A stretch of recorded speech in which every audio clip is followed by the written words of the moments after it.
மாணவர்களுக்கு பாலியல் தொல்லை தந்த வழக்கில் கோவையைச் சேர்ந்த மதபோதகர் ஜான் ஜெபராஜ் கைது. 15 நாட்கள் காவலில் சிறையில் அடைக்க நீதிபதி உத்தரவு. உதகையில் தடை செய்யப்பட்ட பிளாஸ்டிக் பொருட்கள் தொடர்பாக சோதனை. சுற்றுலா பயணிகளுக்கு அபராதம் விதிப்பு.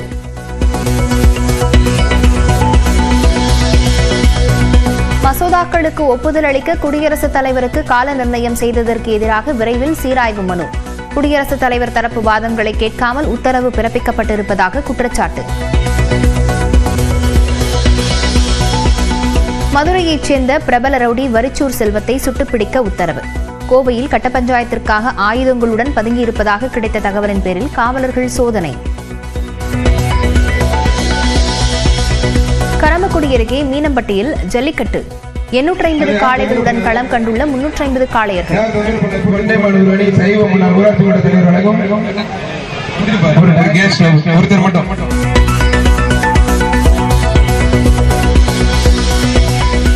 கன்னியாகுமரியில் கண்ணாடி பாலத்தில் ஏப்ரல் 15ஆம் தேதி முதல் 5 நாட்களுக்கு அனுமதி இல்லை. பராமரிப்பு பணி நடைபெறவிருப்பதாக மாவட்ட ஆட்சியர் அழகுமீனா அறிவிப்பு. சிங்கம்புணரி அருகே புழுதிப்பட்டி வில்லி கண்மாயில் மீன்பிடி திருவிழா. 30க்கும் மேற்பட்ட கிராம மக்கள் பங்கேற்பு.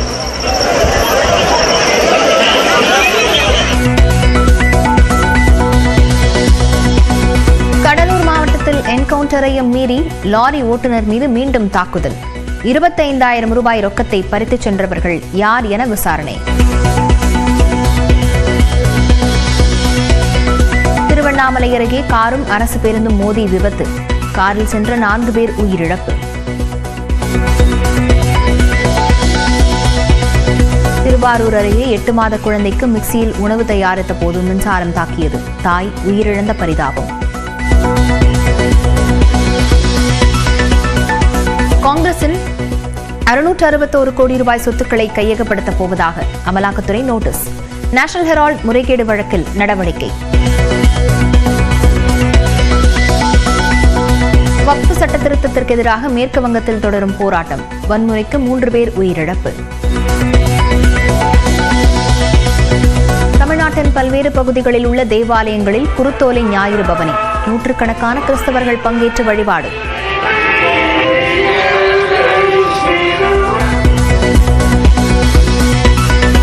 நாளை நள்ளிரவு முதல் அமலுக்கு வரவிருக்கும் மீன்பிடி தடைக்காலம். கடைசி ஞாயிற்றுக்கிழமையான இன்று மீன்களின் விலை கடும் உயர்வு. சீனாவின் வடகிழக்கு மாகாணங்களில் கடுமையான பனிப்பொழிவு.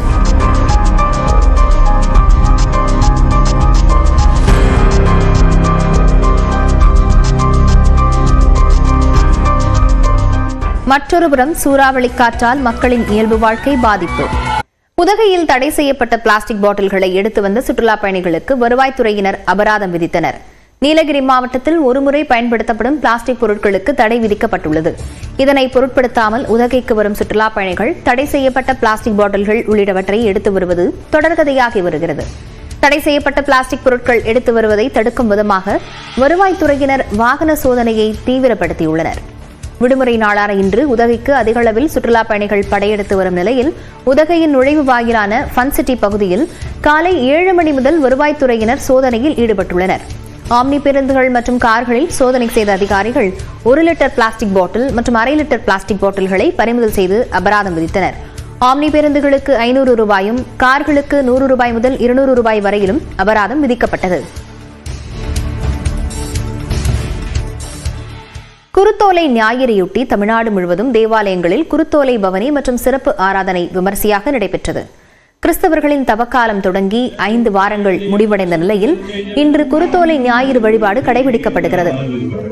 இதையொட்டி உலக புகழ்பெற்ற வேளாங்கண்ணியில் உள்ள புனித ஆரோக்கிய மாதா பேராலயத்தில் பேராலய அதிபர் இருதயராஜ் தலைமையில் நடைபெற்ற சிறப்பு திருப்பலியில் ஆயிரக்கணக்கான பக்தர்கள் பங்கேற்றனர். தொடர்ந்து கிறிஸ்தவர்கள் குருத்தோலையை கையில் ஏந்தி பிடித்து கீழக்கோவில் வரை கீர்த்தனைகளை பாடியவாறு பவனியாக சென்றனர்.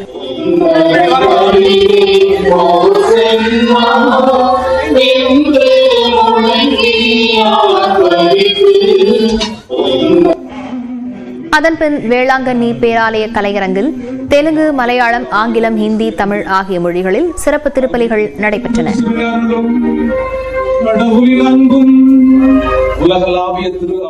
காலை 7 மணிக்கு நாங்கள் முக்கிய பிரதான வீதிகளிலே ஆண்டவர் இயேசு கிறிஸ்துவுக்கு அன்று செய்ததைப் போல இன்று நாங்கள் அவரை வாழ்த்தி பாடி ஓசானா என்று சொல்லி ஊர்வலமாக வருகிறவரே வாழி என்று சொல்லி வாழ்த்தி இந்த குருத்தோலை பவனியை நிறைவு செய்திருக்கிறோம்.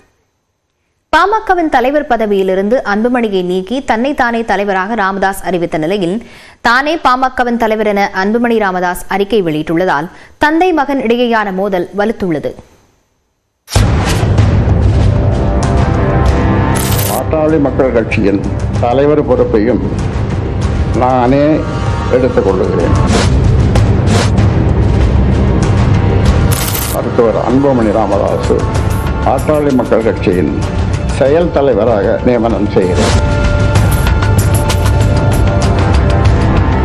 விழுப்புரம் மாவட்டம் பட்டானூரில் கடந்த ஆண்டு டிசம்பர் மாதம் நடைபெற்ற பாமகவின் சிறப்பு புத்தாண்டு பொதுக்குழு கூட்டத்தில் பேசிய அக்கட்சியின் நிறுவனர் ராமதாஸ் தனது மகள் வழி பேரன் முகுந்தனை பாமகவின் மாநில இளைஞரணி தலைவராக நியமிப்பதாக அறிவித்தார். அதற்கு மேடையிலேயே அன்புமணி எதிர்ப்பு தெரிவித்ததால் சலசலப்பு ஏற்பட்டது. மாநில இளைஞர் சங்க தலைவராக பரசுராமன் முகுந்தன் அவர்களை அறிவிக்கிறேன். கட்சியில் 4 மாதத்துக்கு முன்னாடி வந்திருக்கிறான். அவனுக்கு இளைஞர் சங்கம்னா என்ன அனுபவம் இருக்குது அவனுக்கு? என்ன அனுபவம் இருக்குது? வேற என்ன போட்டு பண்ணுங்க, நல்ல அனுபவசாலியாக பண்ணுங்க. தான் நான் சொன்னேன், களத்தில் நல்ல ஆள் வேணும், நல்ல திறமையாக வேணும்னு. வந்த உடனே போய் அப்புறம் இளைஞர் சங்க பொறுப்பில் போட்டு நான் சொல்றது தான் நீங்க சொல்லுங்க, கேட்கணும். யாரா இருந்தாலும் நான் சொல்றதுதான் கேட்கணும். எல்லாம் பண்ணுங்க, நீங்க பண்ணுங்க. புரியுதா? நான் சொல்றதை கேட்கலன்னா யாரும் இந்த கட்சியில இருக்க முடியாது. இந்நிலையில் கடந்த வியாழக்கிழமை தைலாபுரம் தோட்டத்தில் செய்தியாளர்களை சந்தித்த பாமக நிறுவனர் ராமதாஸ் பாமக தலைவர் பதவியில் இருந்து அன்புமணியை நீக்கி செயல் தலைவராக அறிவித்ததுடன் இனி நானே பாமக தலைவர் என்றும் அறிவித்தார். பாட்டாளி மக்கள் கட்சி அரசியல் பேரியக்கத்தை தொடங்கிய நிறுவனர் ராமதாஸ் ஆகிய நான் நிறுவனர் என்பதோடு பாட்டாளி மக்கள் கட்சியின் தலைவர் பொறுப்பையும் நானே எடுத்துக் கொள்ளுகிறேன். ராமதாஸின் அடுத்தடுத்த அறிவிப்பால் அன்புமணி மற்றும் அவரது ஆதரவாளர்கள் அதிர்ச்சி அடைந்தனர். இதையடுத்து 2 நாட்களாக திலகபாமா, வழக்கறிஞர் பாலு உள்ளிட்ட நிர்வாகிகள் ராமதாஸை சந்தித்து பிரச்சனையை சரிக்கட்ட நினைத்தனர். அவர்களையெல்லாம் சந்திக்க மறுத்த ராமதாஸ் தனது குடும்ப உறுப்பினர்களை மட்டும் சந்தித்தார். ராமதாஸை சந்தித்த ஜி.கே. மணி விரைவில் நல்ல செய்தி வரும் என்றும் கூறியிருந்தார். ஆனால் அன்புமணி எந்த எதிர்ப்பையும் வெளிப்படுத்தாமல் அமைதி காத்து வந்தார். இந்நிலையில் ராமதாஸுக்கு பதிலடி கொடுக்கும் வகையில் அன்புமணி அறிக்கை ஒன்றை வெளியிட்டுள்ளார். அதில் பாமக தலைவர் தான் என்றும் கட்சியை தொடர்ந்து வழிநடத்திச் செல்வேன் என்றும் தெரிவித்துள்ளார். அதில் பாமகவின் தலைவரை கட்சியின் பொதுக்குழுதான் தேர்வு செய்ய முடியும் என்றும் அந்த அடிப்படையில் தான் தாம் 2022ஆம் ஆண்டு கட்சியின் தலைவராக தேர்வு செய்யப்பட்டதாகவும் கூறியுள்ளார். தன்னை தலைவராக தேர்தல் ஆணையம் அங்கீகரித்துள்ளதாக கூறும் அன்புமணி தாம் தொடர்ந்து கட்சியின் தலைவராக செயல்படுவேன் என அதிரடியாக அறிவித்துள்ளார். 2026ஆம் ஆண்டு சட்டமன்ற தேர்தலில் பாமக தொண்டர்கள் விரும்பும் வலிமையான கூட்டணியை உருவாக்குவது தனது கடமை என கூறியுள்ள அன்புமணி ராமதாஸ் அந்த கடமையை அனைவரும் மகிழ்ச்சியடையும் வகையில் சரியான நேரத்தில் செய்து முடிப்பேன் என கூறியுள்ளார். பாமகவை வழிநடத்திச் செல்வது தனது தலையாய கடமை என்றும் அதற்காக விரைவில் தொண்டர்களை சந்திக்க உள்ளதாகவும் அன்புமணி கூறியுள்ளதால் தந்தை மகன் இடையேயான மோதல் மேலும் வலுக்கும் என்றே எதிர்பார்க்கப்படுகிறது.